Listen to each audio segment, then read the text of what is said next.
Good evening, you're watching Sunstar Reality with me, Nana Sareen. From regional updates to national headlines, we bring you the top 10 stories you need to know today. Have a look. Chief Minister Himanta Biswa Sharma announced that Assam's first semiconductor facility in Jagi Road will produce 48 million chips daily, creating 27,000 jobs. Speaking at the Advantage Assam 2.0 summit, he urged global investors to explore opportunities. Union Minister Ashwini Vaishnaw also unveiled major projects, including a second semiconductor plant.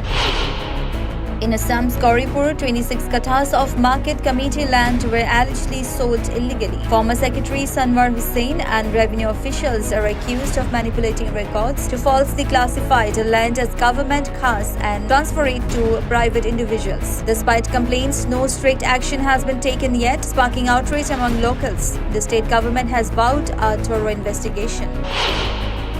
Finland Chamber of Commerce representative Heikki Ranta is keen on forging semiconductor and electronics partnership between Korea, Finland and Assam. Speaking at Advantage Assam 2.0, he emphasized the state's rapid growth and potential for business collaborations. Ranta, on his first visit to Assam, praised its digital infrastructure push and highlighted Nokia's role in India's connectivity.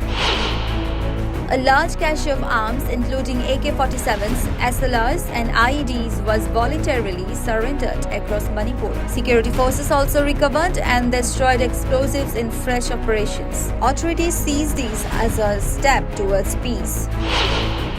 Siram village kickstarts Mission Mulek to boost rural tourism and sustainability under the Eco Clean Mebo mission. Plantation drive with 150 Arecanut saplings marks the initiative's green push.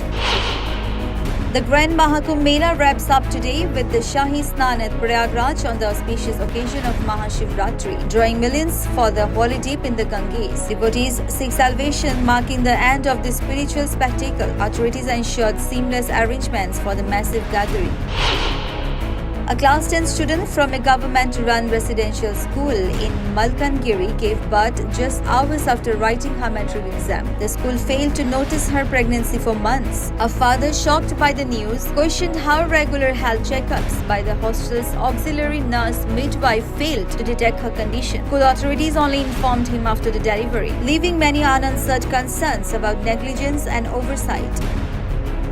Nasir Hussain and Michael Atherton criticized ICC for letting India play all matches in Dubai, avoiding travel fatigue while other teams shuttle between Pakistan and UAE. They call it an undeniable advantage, questioning the fairness of the tournament setup. Donald Trump unveils the Gold Card, a $5 million fast track to U.S. citizenship for wealthy investors, replacing the EB-5 visa. Critics call it a pay-to-play scheme, while Trump claims it will reduce the U.S. deficit. After Israel halted the release of Palestinian prisoners over Hamas's humiliating hostage parades, a new agreement under Egyptian mediation has revived the truce. The deal ensures the return of 4 Israeli hostage bodies in exchange for all pending Palestinian prisoners. The swap could pave the way for phase 2 negotiations.